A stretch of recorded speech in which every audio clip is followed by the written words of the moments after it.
आप I hope exam आपका अच्छा गया होगा प्री बोर्ड। अभी हम लोग प्रोबेबिलिटी चल रही है हमारी, और आज डिफरेंशियल इक्वेशन पे मैंने इसलिए नहीं डाला क्योंकि एग्ज़ाम है तो टाइम नहीं मिला होगा। बट प्रोबेबिलिटी पे हम लोग ये जो काम कर रहे हैं वो आज करेंगे कंप्लीट।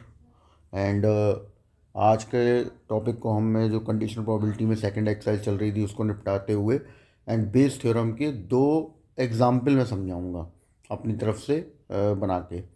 अगर वो समझ में आ गए ट्री डायग्राम की हेल्प से तो सारे क्वेश्चंस आराम से हो जाएंगे, क्योंकि बुक में जो आपके क्वेश्चंस हैं वो तो बहुत सिंपल हैं, लेकिन जो शीट में क्वेश्चन होंगे जो बोर्ड एग्ज़ाम में आते हैं वो थोड़े टफ होते हैं।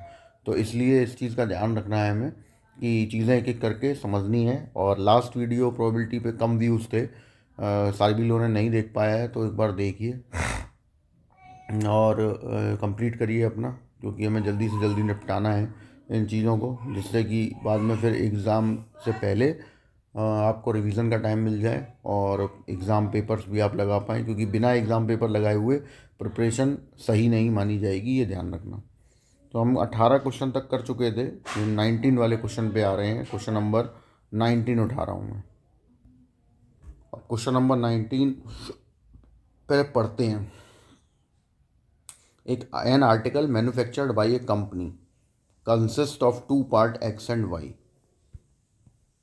तो एक आर्टिकल है, पहले हम डेटा कंप्लीट लिख लेते हैं जिससे कि बार बार देखना नहीं पड़ेगा। एक कंपनी ने एक आर्टिकल मैन्युफैक्चर किया है दो पार्ट्स में। तो एक तो पार्ट है आपका एक्स, एक पार्ट है Y. In the process of manufacture of part X 8 out of 100 parts में बी डिफेक्टिव। तो इसमें से जो डिफेक्टिव पार्ट बना उसकी जो प्रोबेबिलिटी दी है वो 8 आउट ऑफ 100 है।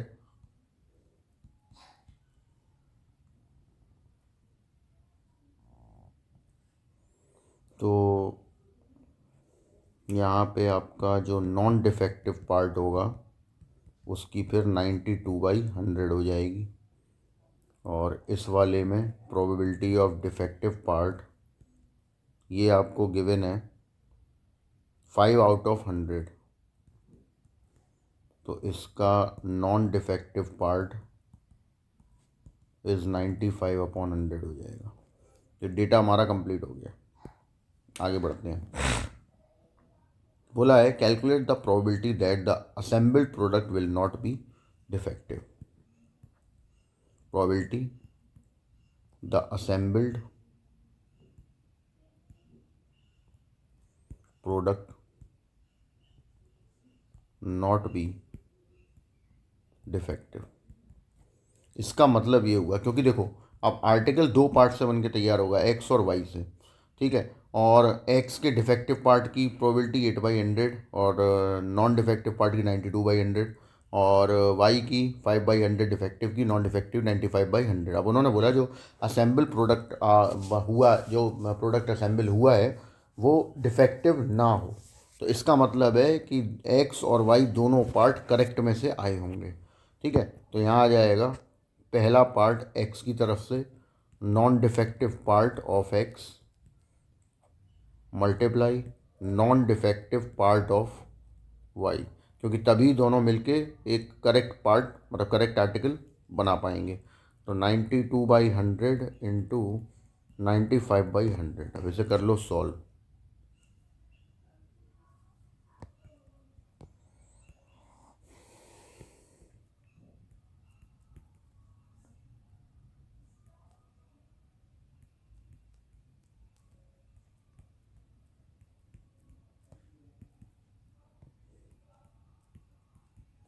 आंसर चेक कर लो इसका।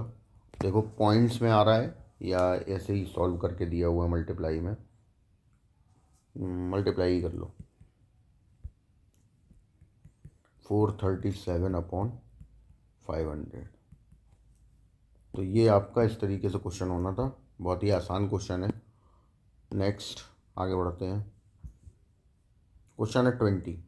ए town has 2 fire extinguish engines functioning independently. मतलब कोई किसी पे डिपेंड नहीं है। The probability of availability of each engine when needed is 0.95। और दोनों के लिए जब आपको ज़रूरत है और तब इंजन हमें मिल जाएगा तो उसकी प्रोबेबिलिटी है 0.95। What is the probability that, पहला, neither of them is available, इसका मतलब है ना पहला अवेलेबल है एंड ना ही दूसरा। तो 9.95 अवेलेबल होने की है, तो ना होने की 0.05। तो आप 0.05 मल्टीप्लाई 0.05 कर देंगे तो इससे नाइदर ऑफ देम आ जाएगा। फिर बोला an engine is available when needed. अब एन इंजन तो हमें नहीं पता कि इंजन कौन सा अवेलेबल होगा, तो हमें वहाँ पे कंडीशन लेनी पड़ेगी कि पहला अवेलेबल है दूसरा नहीं, प्लस पहला अवेलेबल नहीं है दूसरा है, या 2C1 वाला लॉजिक लगा दो, क्योंकि प्रॉबिलिटी सेम है कि 2C1 दो में से एक एलिजिबल है। तो 2C1 मल्टीप्लाई विद 0.95 एंड दूसरा एलिजिबल नहीं है तो 0.05। तो ये तो क्वेश्चन हो जाएगा, बहुत आसान था। 20, अगला है 21, a machine operate only when all the three components function. The probability of failure of the first, second and third components are 0.14, 0.10, 0.05। What is the probability that the machine will fail. करते हैं इस question को जरा। देखो, एक machine है,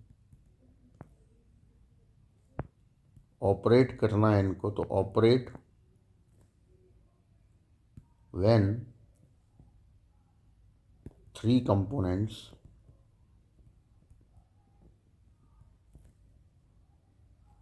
are working या function. ठीक, probability first is not working, मतलब फर्स्ट जो इसका ऑपरेटर है वो वर्क नहीं कर रहा, उस बात की प्रोबेबिलिटी है 0.14, यानी वो फेल हो रहा है। तो 14 और अपॉन में 100। तो फिर फर्स्ट ऑपरेट करे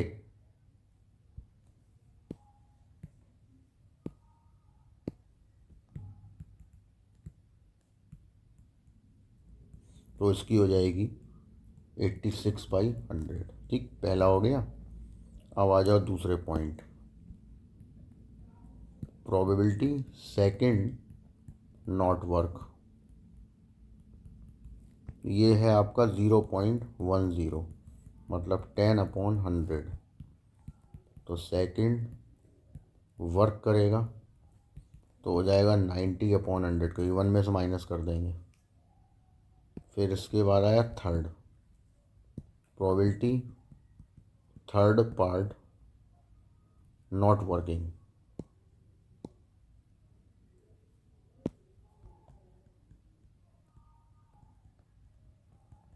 तो third part not working is 0.05।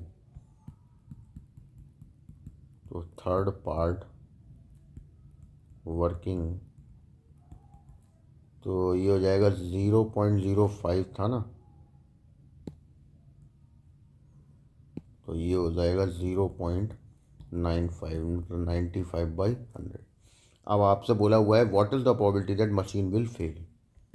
तो प्रोबेबिलिटी इस बात की बतानी है कि मशीन विल फेल। अब देखो, दो तरीके से कर सकते हैं, क्या क्या। फर्स्ट पार्ट वर्क करेगा, सेकंड पार्ट वर्क करेगा, थर्ड पार्ट फेल हो जाएगा। फिर प्लस फर्स्ट वर्क करेगा, सेकंड नहीं करेगा, थर्ड वर्क करेगा, तब भी फेल हो जाएगी। फिर फर्स्ट नहीं करेगा, सेकंड और थर्ड करेंगे, तब भी फेल हो जाएगी। फिर अब ये दो दो के केसेस हो गए। अब देखो, फर्स्ट वर्क नहीं करेगा, सेकंड वर्क नहीं करेगा, थर्ड करेगा, तब भी फेल। फर्स्ट नहीं करेगा, सेकंड करेगा, थर्ड नहीं करेगा, लास्ट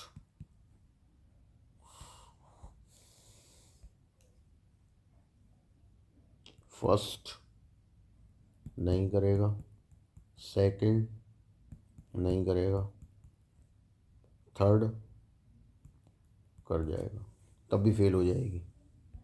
और तीनों पार्ट वर्क नहीं करेंगे। अब इसमें क्या प्रॉब्लम हुई कि हमने कंडीशन तो बन गई हमारी। अच्छा, कंडीशन कैसे मेरे दिमाग में आई वो भी मैं समझा देता हूँ, देखो ध्यान से सुनना इस चीज़ को। आपके पास एक मशीन है जो तब वर्क करती है जब उसके तीनों पार्ट सही होते हैं, फर्स्ट, सेकंड, थर्ड।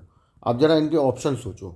इसके पास भी दो ऑप्शन है, यस और नो, मतलब करे या ना करे। इसके पास भी दो ऑप्शन है, यस और नो, और इसके पास भी दो ऑप्शन है, यस और नो। ठीक, इसका मतलब है टोटल ऑप्शन कितने हैं, दो मल्ट एंड टू एंड टू, तो इसका मतलब 8 ऑप्शन है हमारे पास टोटल। अब अगर 8 ऑप्शन है तो इसका मतलब है यहाँ पे कि हमारे पास जो टोटल केस बनेंगे वो 8 होंगे। कौन कौन से? कि पहले फर्स्ट, सेकंड, थर्ड तीनों काम करें, मतलब तीनों के यस। फिर तीनों के नॉट, कि तीनों ही काम नहीं कर रहे। एक हो गया, दो हो गया। ठीक है, उसके बाद फर्स्ट सेकंड काम करें, थर्ड ना करें। फिर फर्स्ट सेकंड ना करें, फर्स्ट और थर्ड कर जाए। फिर फर्स्ट ना करें, सेकंड और थर्ड कर जाए। फिर फर्स्ट सेकंड दोनों काम ना करें, थर्ड करे केवल। फिर फर्स्ट थर्ड ना करें, सेकंड करें। फिर फर्स्ट काम करे, सेकंड और थर्ड काम ना करें। ठीक, कितने हो गए? 8 हो गए पूरे। तो यही हमने यहाँ पे किया हुआ है, देखो ज़रा। लेकिन इससे प्रॉब्लम हो रही है, इससे प्रॉब्लम ये हो रही है कि ये बहुत लंबा मेथड जाएगा, क्योंकि इसमें फिर मल्टीप्लाई करें, सॉल्व करें, बहुत ज़्यादा ड्रामे हैं। तो उससे अच्छा है मैं एक चीज़ यहाँ पे दिखाता हूँ आपको। उसने बोला मशीन विल फेल, यानी कि ज़रा ध्यान से देखिए कि अगर हम यहाँ से लेके और नीचे जितने भी ये पोर्शन है, ये 7 पोर्शन, इन सब में मशीन फेल है। क्योंकि मशीन केवल वर्क तब करेगी जब आपके तीनों पार्ट वर्क करेंगे, फंक्शन करेंगे। और इन सातों केसेस में कोई ना कोई पार्ट फेल हो रहा है, किसी में तीनों, किसी में दो, किसी में एक। तो इसका मतलब मशीन विल फेल। तो हम ऐसा क्यों नहीं कर देते हैं कि probability machine will fail equal to 1 minus तीनों पार्ट वर्क कर जाएं। यानी कि आपने जो अभी सैम्पल स्पेस बनाया उसमें 8 कंडीशन को ऐड करके 1 आ रहा होगा, क्योंकि प्रोबेबिलिटी 1 से ज़्यादा होगी नहीं। और 7 कंडीशन ऐसी जिसमें मशीन फेल हो रही है, तो हम सही वाले को 1 में से माइनस कर दे रहे हैं, तो बहुत आसान हो गया। अब फर्स्ट सेकंड थर्ड, तो हमें यहाँ गलती क्या होगी? अगर आपने केवल ये लिख लिए होंगे तो गलती यही होगी कि यही रख दोगे, सो ये आंसर गलत हो जाएगा। जबकि रखने क्या है? रखने ऑप्शन ये वाले हैं आपके, ये वाले ऑप्शन, येलो वाले, क्योंकि इन तीनों केसेस में वर्क कर रहे हैं। तो 86/100 मल्टीप्लाई, फिर सेकंड हो गया आपका 90/100 एंड 95/100। ठीक, बस अब इसको आप कर लेंगे सॉल्व, तो आपको मिल जाएगा आपका फाइनल आंसर। समझ आ गई बात? और पॉइंट्स में आ रहा है, तो फिर वो जब सॉल्व हो जाए तो नीचे वो 100 का डिवाइड करके आप अपना सॉल्व कर लीजिए, मिल जाएगा आपको आपका आंसर। करेक्ट है।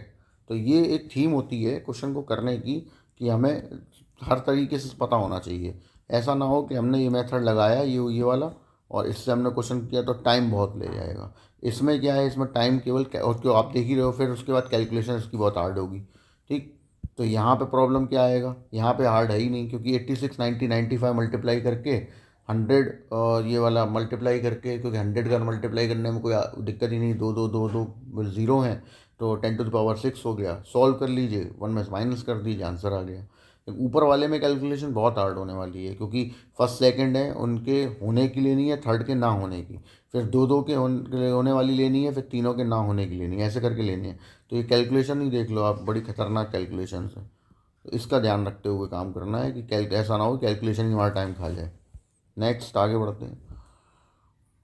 फिर आया क्वेश्चन नंबर 22, जो हो जाएगा आपसे। इसमें बोला हुआ है an anti craft gun can take a maximum of 4 shot at an enemy plane moving away from it. तो probability of hitting the plane at the first, second, third and fourth shot 0.4, 0.3, 0.2, 0.1।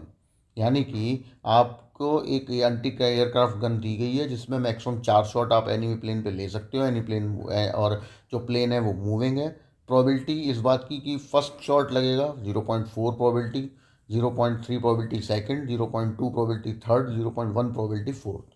What is the probability that at least one shot hit the plane? और at least one का तो logic आपको मैंने बता ही दिया था, one minus none of them hit the plane. ठीक, सीधा सिंपल। ठीक है, एक लाइन में आंसर कि किसी ने भी हिट करा नहीं, मतलब पहले ने नहीं किया 0.6, दूसरे ने नहीं किया 0.7, तीसरे ने नहीं किया 0.8, चौथे ने नहीं किया 0.9, सबका मल्टीप्लाई और वन में से माइनस, मिल जाएगा आंसर। अब आ जाओ 23, 24 देख लेते हैं एक बार।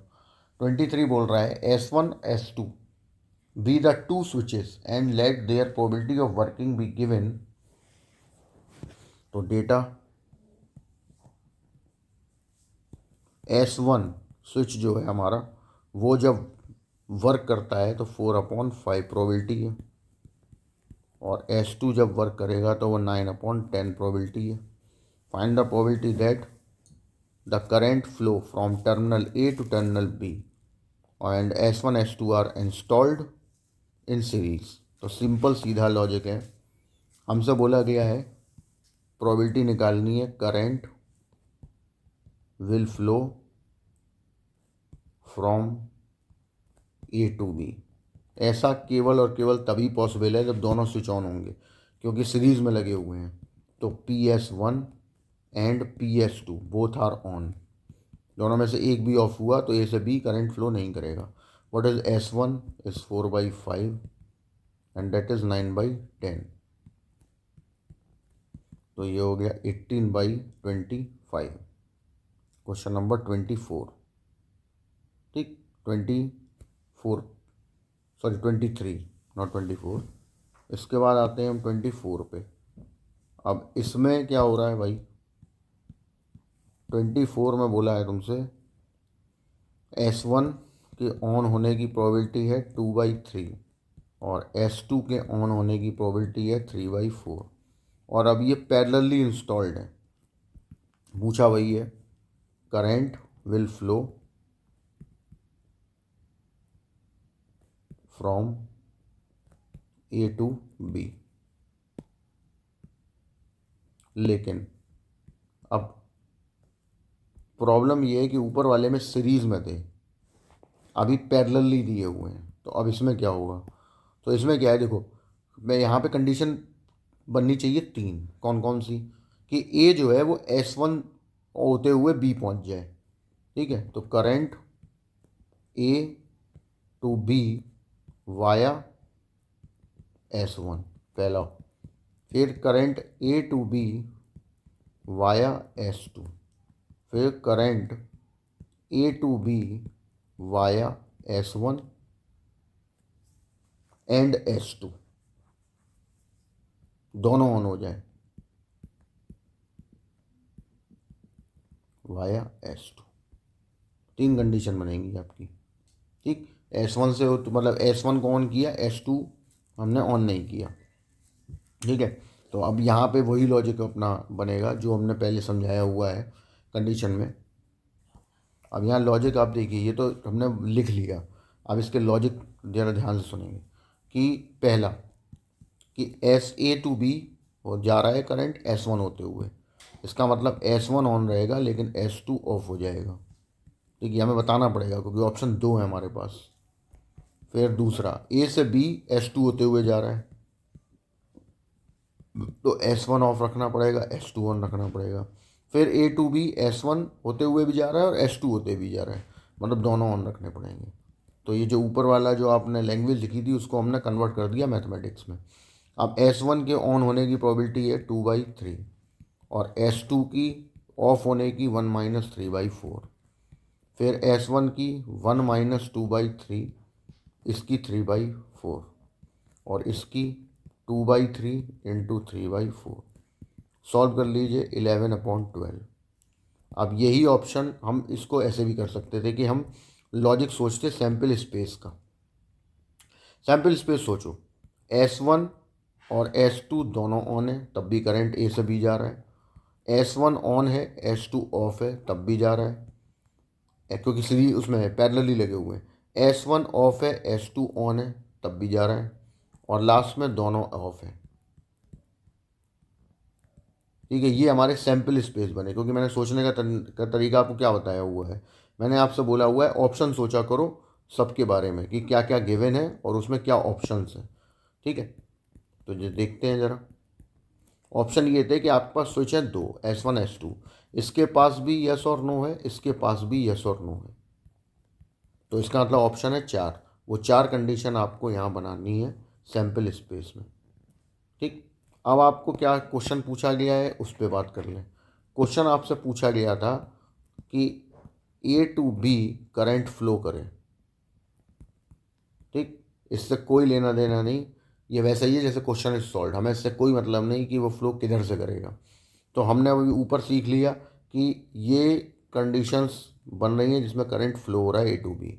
तो हम इतना बड़ा लॉन्ग करें उससे अच्छा है वन में से PS1 नॉट और PS2 नॉट की करंट फ्लो करेगा ही नहीं, उसको हम वन में से बाहर कर दें। ठीक, तो करंट फ्लो नहीं करेगा मतलब S1 नॉट, तो S1 नॉट का मतलब हो गया 1 - 2/3, और ये हो गया 1 - 3/4, मतलब 1 - 1/3, 1/4, 1 - 1/12, आंसर इज 11/12। तो सेम आंसर आ गया। तो आप चाहे ऊपर वाले मेथड से करें या नीचे वाले मेथड से करें, आंसर दोनों से सेम आना है। हमें आने दोनों मेथड चाहिए, क्योंकि हमें ये बस ध्यान है कि देखो, जब मैं पढ़ता था तो हमारे साथ जो भी पढ़ाते थे उसमें हम एक चीज़ का ध्यान रखते थे कि कोशिश करते थे हम समझने की ज़्यादा, कि कितना हम समझ लें। क्योंकि होगा क्या, आप समझ के जाओगे और मान लो आप भूल जाते हो, ठीक, तो आप अगले दिन वैसे भी टीचर से पूछने ही वाले हो। और अगर आपने समझा नहीं तो भी आपको टीचर से दोबारा पूछना ही पड़ेगा। तो इससे अच्छा ये है कि हम समझ लें पहले और घर जाके खुद से करें, तो इससे अपने मेथड डेवलप हो जाते हैं। और फिर बाद में सबसे अच्छी बात क्या होती है, हमें केवल नॉलेज इसलिए नहीं लेनी है कि हमें कोई जॉब करनी है, क्योंकि अगर आप जॉब के लिए या बिजनेस करने के लिए नॉलेज लेने की सोच रहे हैं तो कोई फ़ायदा नहीं है उसका, क्योंकि आजकल आप देख ही रहे हो पढ़े लिखों के पास भी जॉब नहीं है। ठीक है ना, तो इसलिए जॉब का, बिजनेस में पैसे लगते हैं पहले तो, और आइडिया आपका बहुत अच्छा होना चाहिए तब कोई पैसे लगाएगा। ठीक, तो इस नॉलेज नॉलेज के लिए ली जाए ना, कि हमें केवल इसलिए लेनी है कि मुझे पढ़ना अच्छा लगता है, मुझे मेरा ये बहुत मतलब मुझे नॉलेज से मज़ा आ रहा है कि मैं जगह जगह जाऊँ, अच्छी अच्छी नॉलेज लूँ। ठीक है, एक पर्टिकुलर जैसे मेरे को मैथमेटिक्स अच्छा लगता है तो मुझे मैथमेटिक्स के बारे में और जानने का मन करता है, नई चीज़ें पढ़ने का मन करता है। आप सीखते रहोगे हमेशा, तो कोई भी आपको हरा नहीं सकता। ठीक है ना, क्योंकि आपको सीखने की बात आ रही है। तो नॉलेज इसलिए लो कि हमें पढ़ना है कि नंबर लाने हैं, इसलिए मत लो। ठीक है, नॉलेज इसलिए लो कि हमें उसको ग्रैब करना है और उसका इस्तेमाल करना है।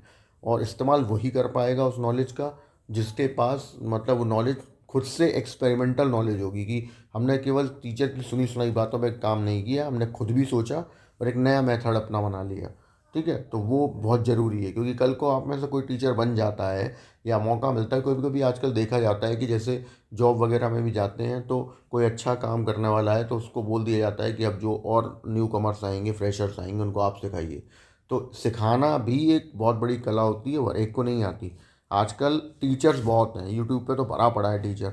ठीक है, और अपना क्या कहते हैं टेम्पलेट और ये बना लेते हैं बढ़िया से और लगा देते हैं, लेकिन जब क्योंकि मैं खुद भी यही देखता हूँ कि मैंने जब कोई वीडियो खोला उसमें टेम्पलेट देखा, अरे गजब है, इसमें बहुत अच्छी नॉलेज मिलेगी, पता चला उसमें कुछ नहीं था।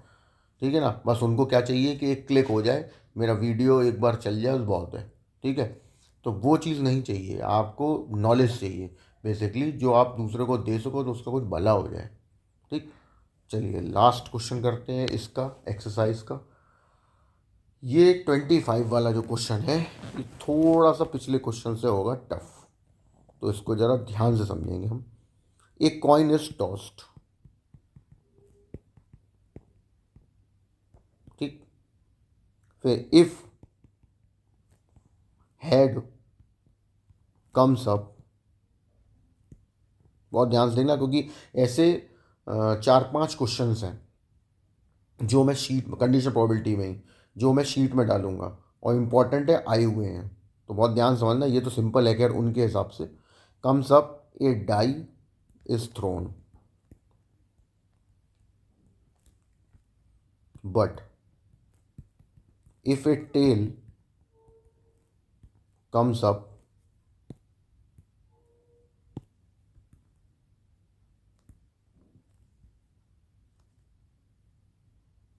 then the coin is tossed again। ये कहा है इन्होंने। अब प्रोबेबिलिटी की तो बात बाद में करेंगे, क्या पूछा है क्या नहीं। पहले तो इस बात को हम समझ लेते हैं, और समझने के बाद हम पहले वो कंडीशन ज़रा बनानी पड़ेंगी हमें, कि कैसे होगा, क्या करना है, सारी चीज़ें सोचनी पड़ेंगी। तो देखिए, इसने बोला है कॉइन को टॉस करो, अगर हेड आता है तो आपको एक डाई रोल करना है, और अगर टेल आता है तो कॉइन को दोबारा टॉस करना है। अब यहाँ क्या क्या प्रॉब्लम्स आपके सामने आएंगी वो डिस्कस करते हैं। सपोज हमने कॉइन को टॉस किया और हेड आ गया, हेड के बाद क्या करना है, डाई को थ्रो। अब डाई पे को थ्रो करने के बाद ये बताया कि क्या आएगा उस पर, नहीं तो एच के साथ 1 आ सकता है, एच के साथ 2 आ सकता है, एच के साथ 3, एच के साथ 4, एच के साथ 5, एच के साथ 6। सबसे पहले पॉसिबिलिटी लिख ली। अब ज़रूरी तो नहीं ऐसा हुआ हो, तो हो सकता है कि टेल आया हो। तो अब अगर टेल आ गया तो उसके साथ उसमें क्या करने को बोला हुआ है कि भाई अगर टेल आएगा तो आप कॉइन को थ्रो करेंगे दोबारा से, या टॉस करेंगे दोबारा से। और टेल आया, आपने कॉइन को दोबारा टॉस किया तो हेड आ गया, ठीक। या फिर टेल आया, उसके बाद टॉस किया आपने कॉइन को तो टेल भी आ सकता है। अब यहाँ जो मिस्टेक होती है वो इस बात की होती है कि लोग ये सोचते हैं कि अच्छा टेल आया तो कॉइन को टॉस करना है, किया, हेड आ गया, अब तुरंत दिमाग में आता है कि अब डाई रोल करो। भाई ये नहीं बोला गया, ठीक है ना, ऐसा नहीं बोला गया कि ऐसा इन्फिनिटी टाइम्स तक होता रहेगा। उसने बोला है कॉइन को टॉस करो, अगर हेड आएगा तो डाई थ्रो करना है, और अगर टेल आएगा तो कॉइन को दोबारा टॉस करना है। अब उसने ये नहीं बोला कि टेल आ गया तो कॉइन को दोबारा टॉस किया और फिर हेड आ गया तो फिर डाई रोल करोगे, ऐसा कुछ नहीं बोला उसने। तो इसीलिए इसको समझना बहुत ज़रूरी है, ये क्वेश्चन बहुत इंपॉर्टेंट होने वाला है आगे चल के, ठीक। तो आपने सिंपल लॉजिक लाया कि हेड आया तो डाई को थ्रो किया, डाई थ्रो किया तो क्या क्या आया होगा, 1 2 3 4 5 6, ठीक। तो हेड पहले आया होगा कॉइन पे, तब आपने डाई रोल किया होगा, तो 1 2 3 4 5 6 वो हो गए। और अगर टेल आया है तो टेल के बाद कॉइन को टॉस करना है, तो हेड भी आ सकता है एंड टेल भी। तो ये आपकी कंडीशन बन गई 8। अब आते हैं हम क्वेश्चन पे। क्वेश्चन में पहला है टू टेल्स। तो अब आप क्या करेंगे यहाँ पे, टू टेल्स, ठीक। ध्यान से देखें और मिस्टेक क्या होगी।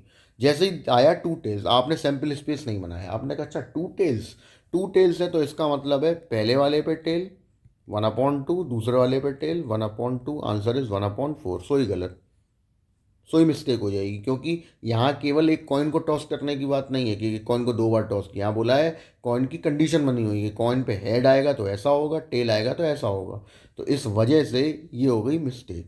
तो आपको अब करना क्या था, तो देखिए सैम्पल स्पेस में कितनी कंडीशन है टोटल, 8, तो 8 तो नीचे आ गया। और टू टेल वाली कितनी कंडीशन है, केवल एक, तो आंसर इज 1/8, इसलिए सैम्पल स्पेस बनाना ज़रूरी है। सेकेंड, अब इसने क्या बोला, अब इसने बोला probability A head and A number 6। फिर वही टोटल केस कितने हैं 8, और हेड के साथ 6 कहाँ पे आ रहा है, केवल एक ही आ रहा है, तो इसलिए 1/8 इसका भी। थर्ड, थर्ड में बोला हुआ है a head and a even number, a head and a even number, तो टोटल कंडीशन 8। देखो हेड के संग इवन नंबर 1 2 3, कितनी कंडीशन है 3, तो आंसर इज 3/8। तो that is the solution of this type of question. ये तो सिंपल था। अब इससे कंडीशन प्रोबेबिलिटी के जो क्वेश्चन इस टाइप के होते हैं वो टफ भी होते हैं, तो वो मैं कराऊंगा शीट में, ठीक है ना। अभी हम आपका लेके चलते हैं आपको बेस थ्योरम पे। अब जिस तरीके से आपने बेस थ्योरम पढ़ी है उसके हिसाब से अगर हम सोचें तो भाई ये मेथड जो अब मैं बताने जा रहा हूँ ये बहुत सिंपल है उसके सामने, और आपको उसे करने में, या इस वाले मेथड को करने में, इस जो मैं तरीका बताऊँगा उससे बड़ा मज़ा आने वाला है। तो इसीलिए बिल्कुल दिल थाम के बैठे, बढ़िया क्वेश्चन तरीके से बनाएंगे, और आपको लगेगा ये तो बहुत ही हलवा क्वेश्चन था, ये तो बहुत अच्छी तरीके से हमने समझ लिया। मज़ा आ गया। जैसे कंडीशनल प्रोबेबिलिटी में जो प्रॉब्लम आती है वो हमने डिस्कस की थी, तो जो वहाँ पे हमने डिस्कशन किया था और नॉर्मली हमारे सामने जो प्रॉब्लम्स खड़ी हो जाती हैं वो अब नहीं हो रही होंगी, क्योंकि आपको तरीका पता चल गया। सिमिलरली बेस थ्योरम में भी हम यही करेंगे। और एग्ज़ाम में, क्योंकि मैं 16 साल से यही बताता आ रहा हूँ और बच्चों के 100 में से 100 नंबर भी आ रहे हैं, ठीक है ना, तो इसका मतलब है कि जो मेथड हम आपको बताएंगे वो हम लगा सकते हैं, क्योंकि ये वो मेथड है जिससे बेस थ्योरम बनी, ठीक है ना। और हम एक तरीके से उसका डेरिवेशन लगा रहे हैं, तो हम इसको ट्री डायग्राम से करना सीखेंगे, ठीक है। तो हेडिंग लगा दीजिए सबसे पहले तो बेस थ्योरम। अब पहले तो हम बेस थ्योरम का मीनिंग क्या होता है, ठीक है। तो बेस थ्योरम का बेसिकली मीनिंग ये है कि यहाँ पे जो क्वेश्चंस होंगे वो थोड़े बायस्ड टाइप के होंगे, उनमें कई सारी कंडीशंस दी गई होंगी, उन और है ये भी कंडीशनल प्रोबेबिलिटी का ही पार्ट, ठीक है। कई सारी कंडीशंस दी गई होंगी। अब इसमें नॉर्मल क्वेश्चन नहीं होगा, मैं एक ऐसा ही एक एग्जाम्पल समझाता हूँ आपको। देखो, बेस थ्योरम का एग्जाम्पल लिख के नहीं, एक नॉर्मल पर भी बात कर रहे हैं, जस्टिफिकेशन दे रहे हैं इसका कि हम क्या कर सकते हैं, चीज़ें कैसे मैनिपुलेट होंगी, तो इसमें क्वेश्चन कैसा होगा।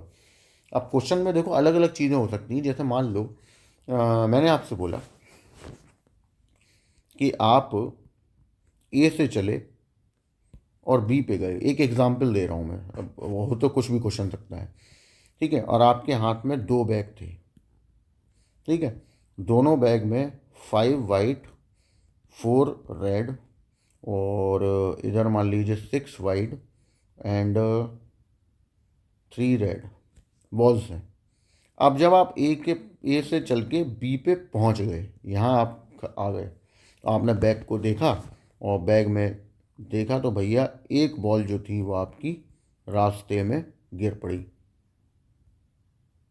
ठीक। तो अब हमें बेट लगानी है। अब हम ढूंढने नहीं जा रहे हैं, अब हम बेट लगा रहे हैं, मतलब सोच रहे हैं कि क्या हो सकता है।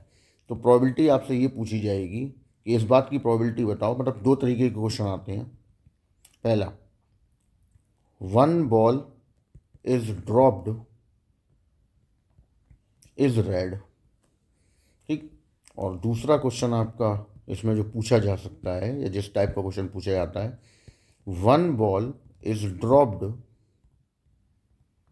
Is red from bag first. समझ आ गई बात, कैसा क्वेश्चन आएगा यहाँ पे। तो यहाँ अब ये एक ऑप्शन है, अभी इसमें ऐसा भी हो सकता है, ठीक है। करेंगे कैसे वो सब अभी बाद में बात डिस्कस करेंगे, ठीक है। अब ऐसा भी हो सकता है, जैसे मैंने बोला कि एक पेशेंट है जिसके पास एक डॉक्टर की विजिट होती है। अब डॉक्टर की पुरानी हिस्ट्री देखी जाती है कि वो या तो उसके पास मोड ऑफ ट्रांसपोर्टेशन या तो स्कूटर से आता है, उसकी प्रोबेबिलिटी गिवन है, बस से आता है तो उसकी प्रोबेबिलिटी गिवन है, ठीक है, ट्रेन से आता है तो उसकी प्रोबेबिलिटी गिवन है, और अदर मीन ऑफ ट्रांसपोर्ट से आता है तो उसकी प्रोबेबिलिटी गिवन है। और ये जो प्रोबेबिलिटी गिवन है ये इस बात की है कि अब इसमें साथ में क्या है कि जब स्कूटर से आएगा तो उसके लेट होने की प्रोबेबिलिटी दी है, बस से आएगा तो उसके लेट होने की प्रोबेबिलिटी दी है, ट्रेन से आएगा तो उसके लेट होने की प्रोबेबिलिटी दी है, और अदर मीन ऑफ ट्रांसपोर्ट से आएगा तो वो लेट नहीं होता, इस बात की प्रोबेबिलिटी दी है,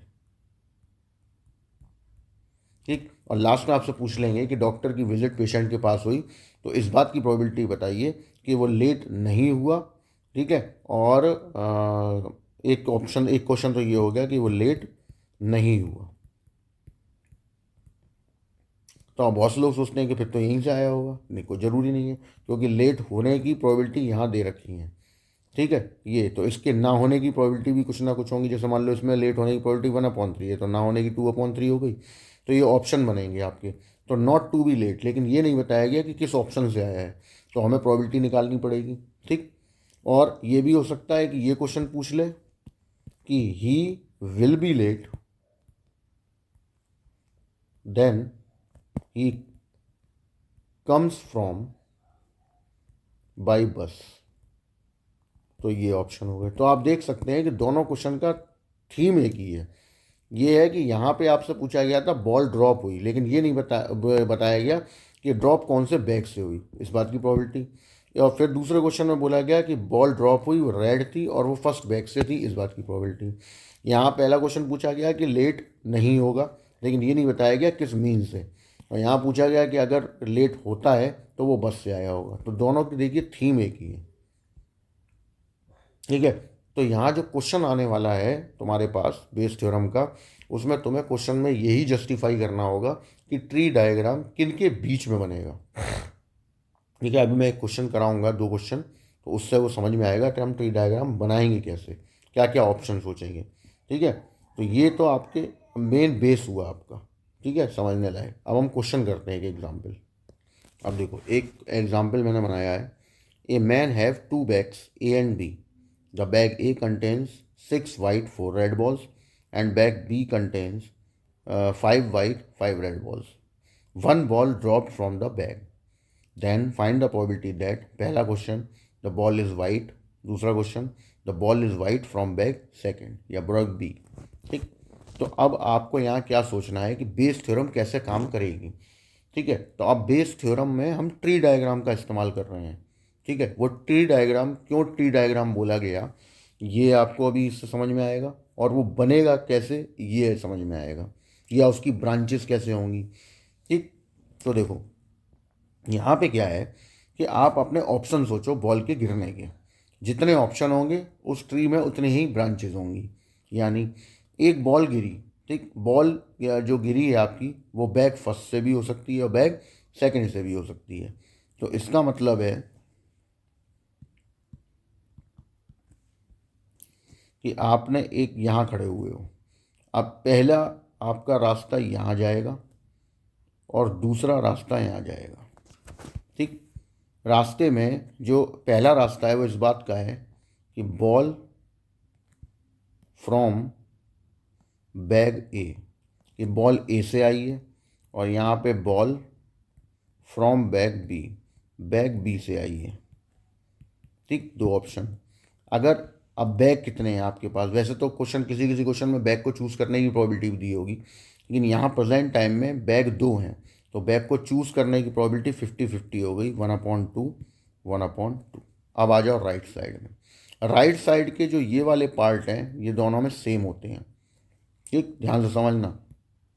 सेम से मतलब कि बॉल जो आप देखिए दोनों केसेस में वाइट ही गिर रही है, तो इसका मतलब है कि बॉल इज वाइट,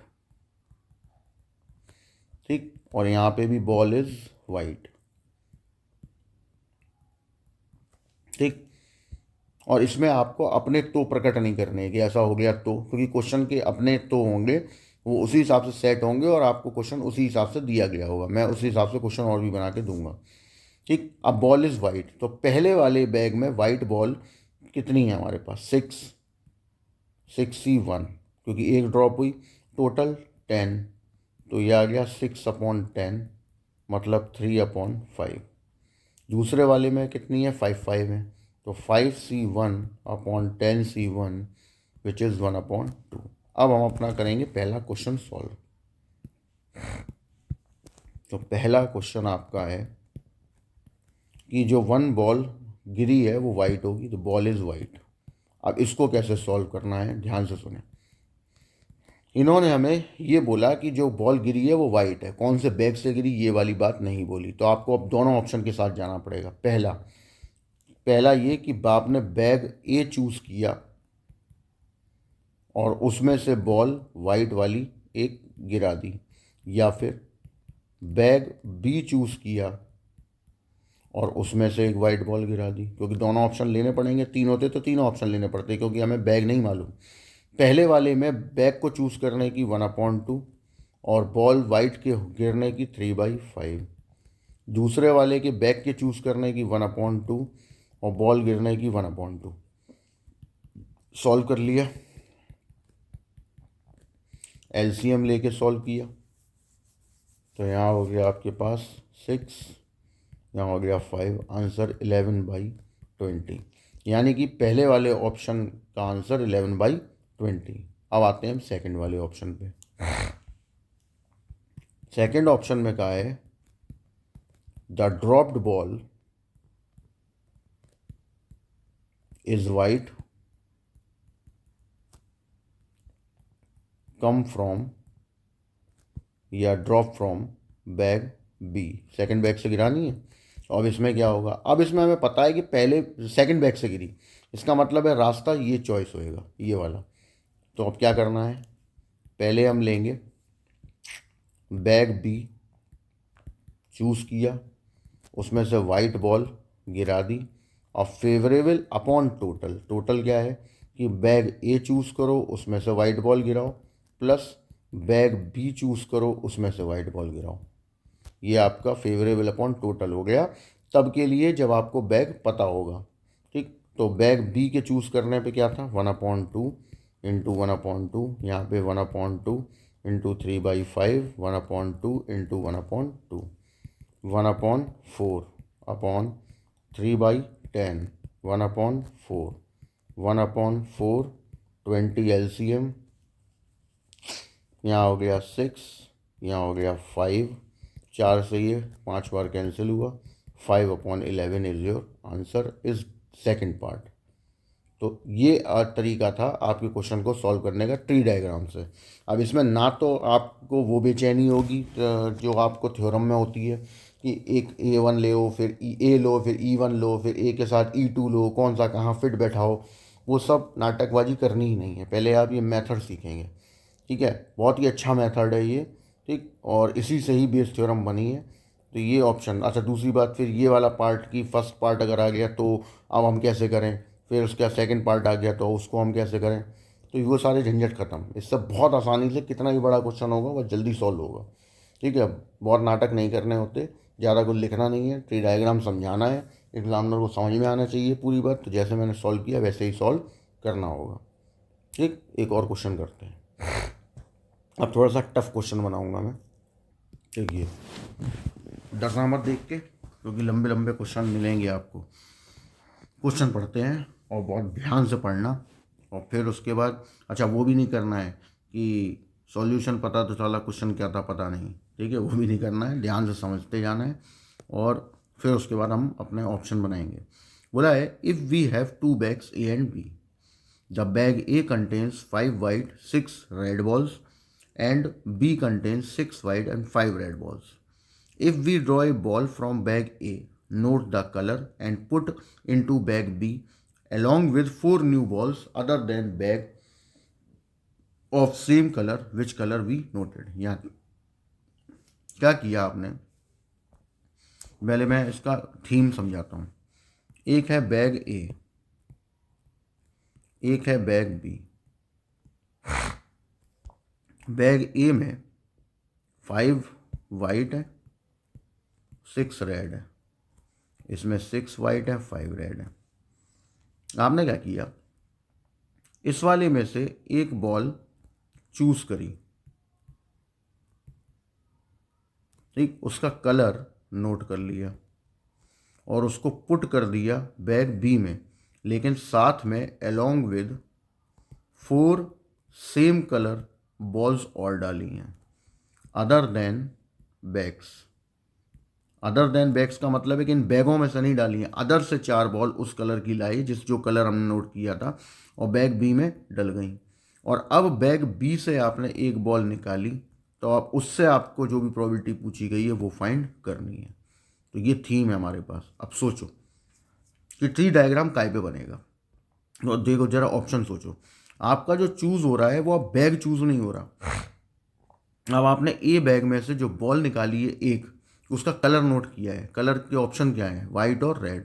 तो आपके पास 2 ऑप्शन है कि या तो ये बॉल वाइट की होगी या रेड की होगी, क्योंकि आपको नहीं बताया गया क्वेश्चन में, ठीक। अगर वाइट की होगी तो वो बॉल तो जाएगी जाएगी बैग बी में, साथ में 4 बॉलें और जाएंगी उसी कलर की। और अगर रेड होगी तब भी यही होगा, ठीक। तो यहाँ पे तो बॉल बढ़ गई होंगी, अगर वाइट गई होगी तो वाइट बढ़ेंगी, और रेड बढ़ी होगी, रेड गई होगी तो रेड बढ़ेंगी, ठीक। उसके बाद फिर इसमें से एक बॉल निकाल के तब हमें आंसर देना है। तो करते हैं। तो अब सवाल आता है ट्री डायग्राम काय पे बनेगा। तो देखिए ट्री डायग्राम में ब्रांच कितनी होंगी, तो वो अब देखते हैं। देखो हम यहाँ पे खड़े हुए, हमारे पास 2 ऑप्शन बनेंगे। पहला ऑप्शन जो बनेगा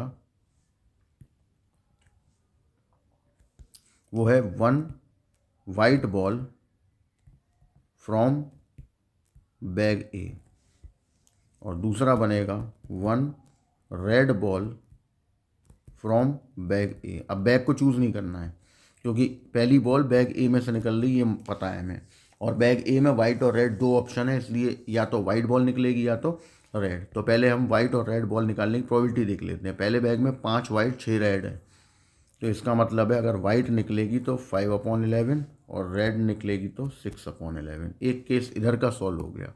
अब इधर जाते हैं। अब यहाँ दोनों में बैग बी आएंगे, यहाँ पे भी बैग बी आएगा और यहाँ पे भी, क्योंकि दोनों ही कंडीशनों में बैग बी में बॉलें बढ़ रही होंगी। अब क्या था कि अगर आपने वाइट बॉल चूज़ की है तो उसको तो इसमें ड्रॉप करना ही है, ठीक है। और इसमें पहले कितनी थी बॉल, 6 वाइट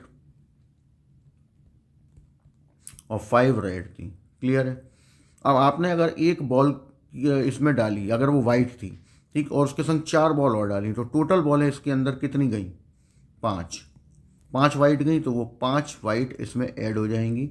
यानी आपके पास अब इस बैग में कितनी बॉलें हो गई होंगी, हम वो देखते हैं।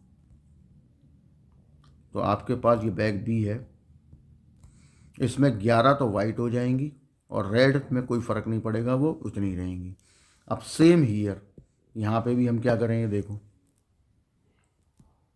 यहाँ पे क्या है, अगर रेड बॉल आपने ड्रॉ की होगी वहाँ से, तो अब यहाँ पे जो जाएंगी वो 5 रेड बॉल होंगी, क्लियर है। तो अब क्या फ़र्क पड़ेगा, अब वाइट तो उतनी ही रहेंगी, लेकिन रेड जो है वो 5 और डाल दी हैं, क्योंकि एक बॉल जो चूज़ की थी वो, और 4 अलग से बॉलें और डाल दी हैं, ठीक। तो 5 और 5 10 रेड हो गई, क्लियर है, हो गया कंप्लीट। अब हम इसमें से चूज़ करेंगे कि इसमें से चूज़ की, अब ये क्वेश्चन पे डिपेंड करेगा। देखो बोला है ball from bag B is white, इसका मतलब है 1 वाइट बॉल चूज़ करनी है।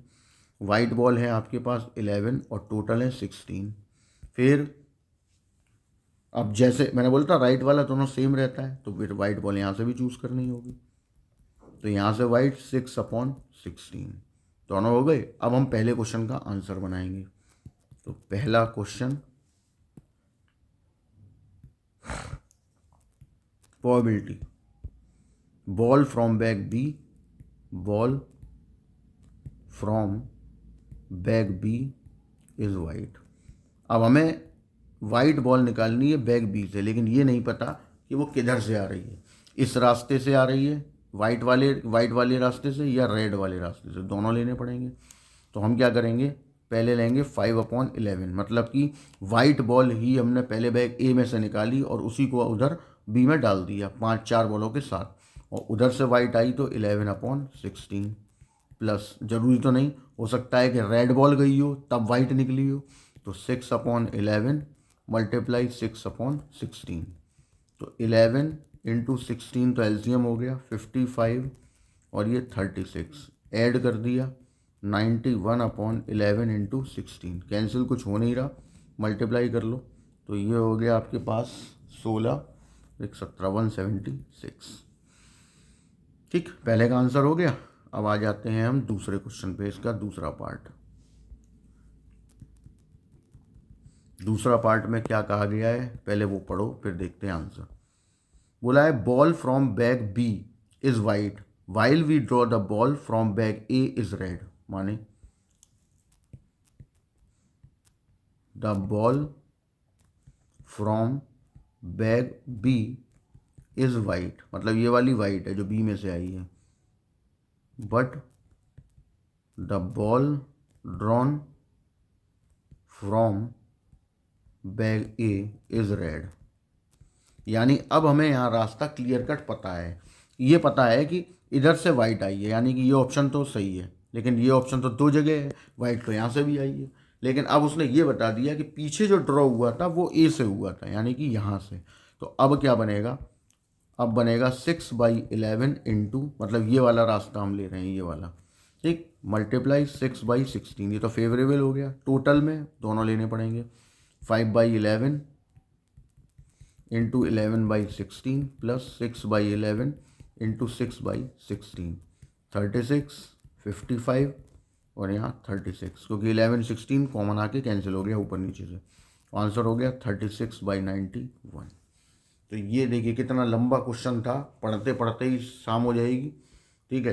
कुछ लोग सो भी जाएंगे क्वेश्चन पढ़ते पढ़ते, लेकिन देखिए कितनी आसानी से हो गया, कोई नाटक नौटंकी नहीं। और ये डायग्राम अगर आप ऐसे ही बना के ऐसे समझा के आओगे तो एग्जामिनर आपको पूरे मार्क्स देगा।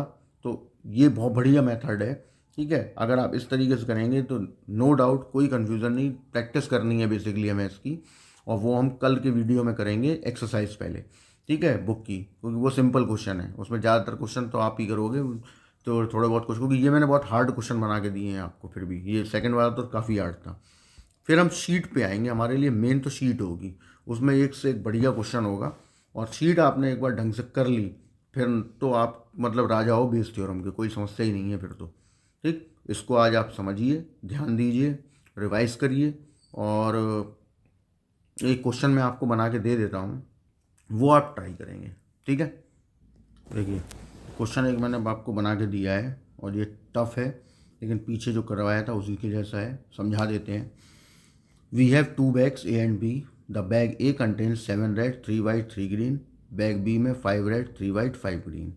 A ball is chosen from bag A and note the color and put into bag B along with 5 new balls of same color other than bags. ठीक वैसा ही है। Then we draw 2 balls from bag B. Then find the probability that पहला, the 2 balls drawn from bag B, one is red, one is green, इस बात की probability। Second, the 2 balls from bag B, one is red, one is green, while a ball drawn from bag A is white। मतलब second वाले में आपको पीछे वाली draw ball का जो कलर है पता है, और फर्स्ट वाले में नहीं मालूम। तो इस क्वेश्चन को आप आज ट्राई करेंगे, लेकिन ये ट्राई तभी होगा जब पीछे वाले समझ में आ गए होंगे, ठीक। और बिल्कुल ऐसा ही, मतलब जैसा मैंने समझाया है, बिल्कुल ऐसा ही आंसर आपको बिल्कुल अपना अरेंज करना है, और हो सके तो कमेंट बॉक्स में उसका PDF बना के डालना भी है, तो चेक भी हो जाएगा कि क्वेश्चन आपका सही हुआ या नहीं हुआ, मैं चेक भी कर लूँगा। और आपको समझ में आ गया तो बहुत ही बढ़िया है, मज़ा आ जाएगा। बेस थ्योरम का ये फ्री ऑफ कॉस्ट नंबर है ये, ठीक। बाकी के क्वेश्चन हम बुक वाले कल करते हैं, एंड शीट वाले स्टार्ट करेंगे। तो आज की वीडियो को हम यहीं एंड करते हैं। अच्छे से तैयारी कीजिए और मज़े लूटिए प्रोबेबिलिटी के, ठीक है। Bye bye.